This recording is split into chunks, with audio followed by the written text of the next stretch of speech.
All right.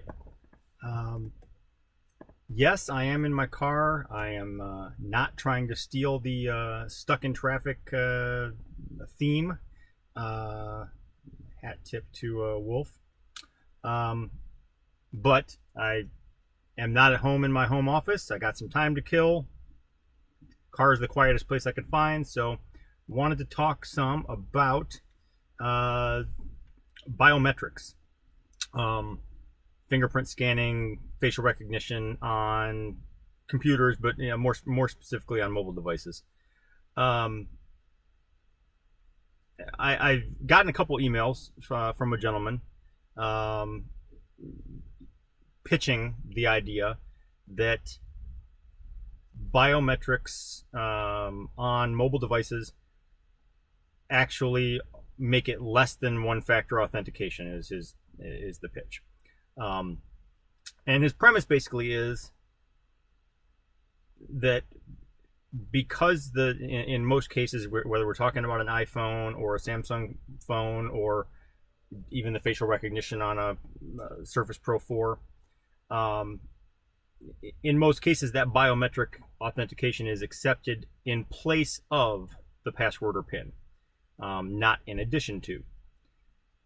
And so if in fact someone could figure out how to duplicate my thumbprint or duplicate my face, they could ostensibly get into my iPhone or my Surface Pro 4 without the need for the password or the PIN. Okay, that's true to an extent. What I would argue is, especially in the case of mobile devices, and I've written about this in the past, so this isn't a new argument,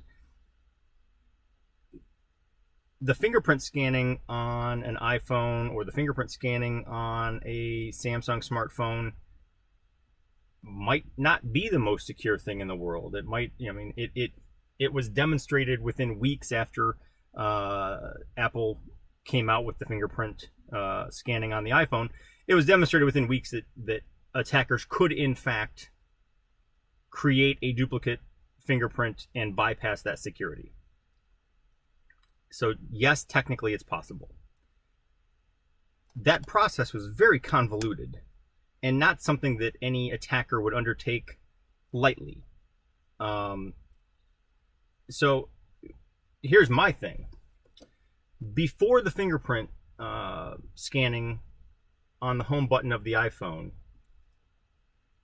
most people just had no security at all because people are too damn lazy to enter a 4-digit PIN.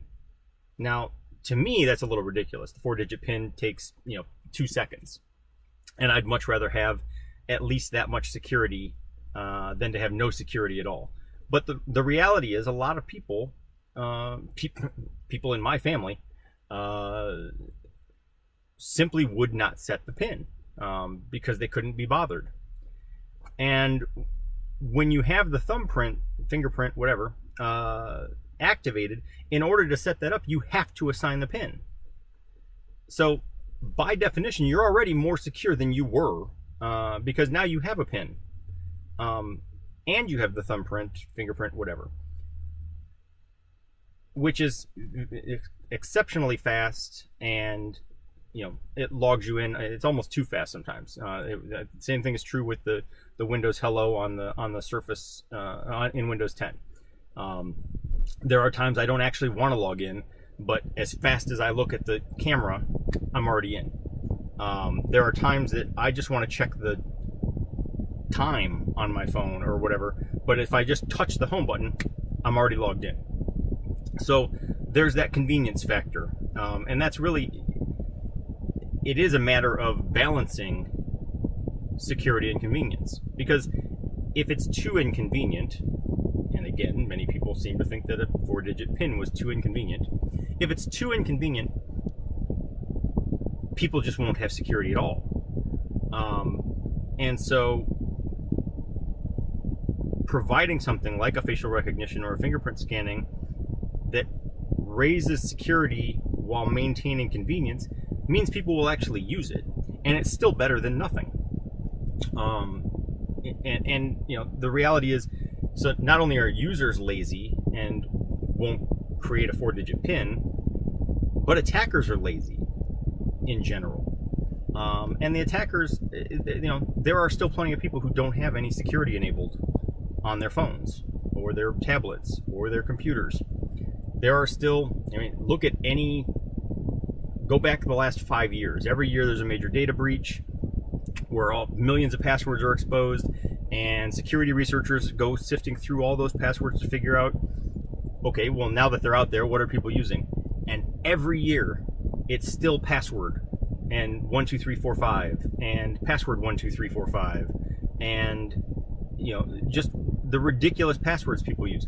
So if I'm an attacker and I already know that 20% of the population either has zero security or they're using security like the password, I am not going to jump through hoops to duplicate your fingerprint. You know, so even if it is theoretically possible to hack someone's fingerprint or hack someone's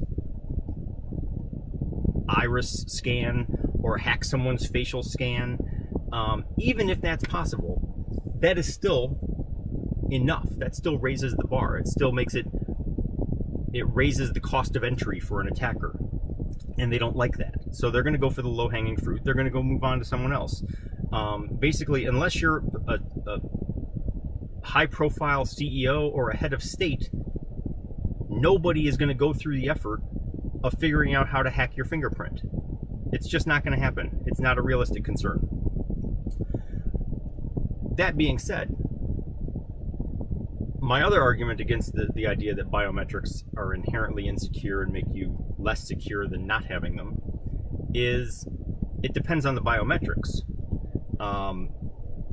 3 years ago, 4 years ago, 5 years ago, I would agree more so. And I've said this recently too. When Samsung first introduced facial recognition on their smartphone, my son got one, and within 2 seconds I had hacked it. All I did was take a picture of him with my iPhone, showed my picture from my iPhone to his Samsung phone, boom, I was in. So it wasn't facial recognition, it was image recognition. But the facial recognition is much better now. For example, the Windows Hello on the Surface Pro 4, or Windows Hello and Windows 10 in general. I keep saying Surface Pro 4 because that's what I'm using. Researchers have tested it out. Identical twins can't log in looking at the camera. It's exceptionally secure because it's not looking at a picture of my face. It's looking at a lot of other things. It's looking at blood flow and pores and 3D and, you know, all kinds of crazy stuff. As a matter of fact, it actually works a little bit better in the dark. I just had to try twice to log in out here in the car because it was too sunny, and the camera actually couldn't see me as well because it's not really using the picture of my face. So that's a lot harder to hack.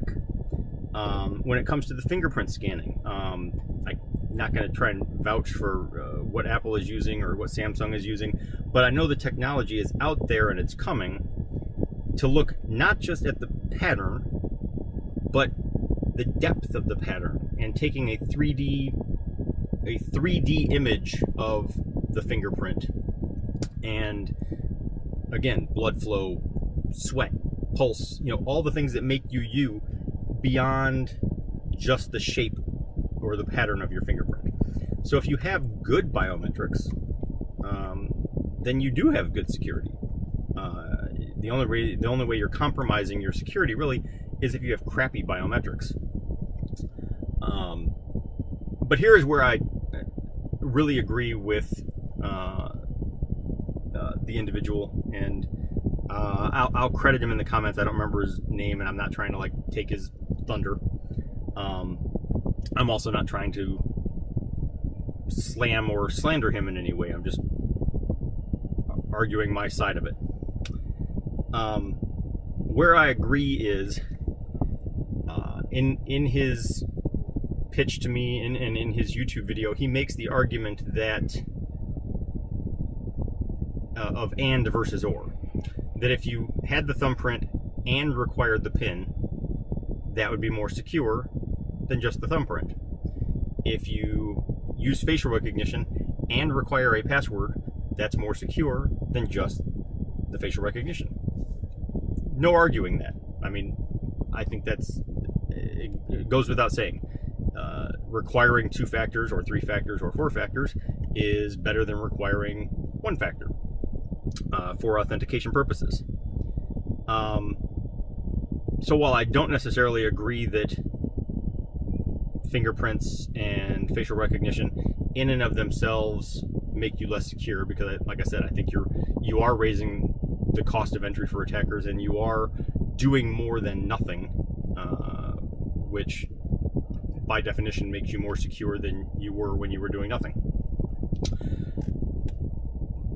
But the 2 factors still makes more sense. And if you are a CEO, or if you are someone that's you're handling sensitive information, you're in a regulated industry like healthcare or finance or whatever, I can see why you would want both. So I would actually argue, and it is possible. I haven't not dug into the settings on either of these devices to figure this out.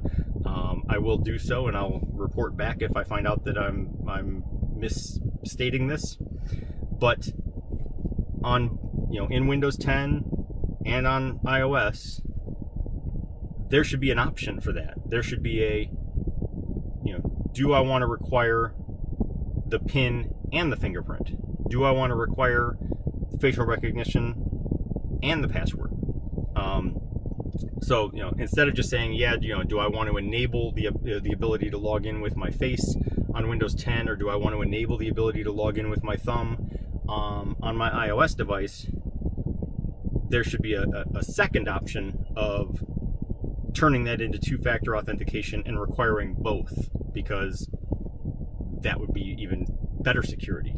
And that would be the kind of security that you would choose when you really, really need security, but that no average person would choose because they're too damn lazy. They're too lazy for 1 factor, and they're only somewhat reluctantly even doing the facial recognition or the thumbprint because the convenience makes it acceptable, and they are not going to do 2-factor unless they have to.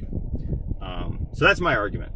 So I do think 2-factor would be nice as an option, but ultimately I think that things like facial recognition and thumbprint scanning do make us more secure in general, because they're better than nothing, and that's what people were doing and are doing when forced to create passwords and passcodes and stuff like that. So those are my thoughts as I sit here in my car on a Sunday. So enjoy the rest of your weekend.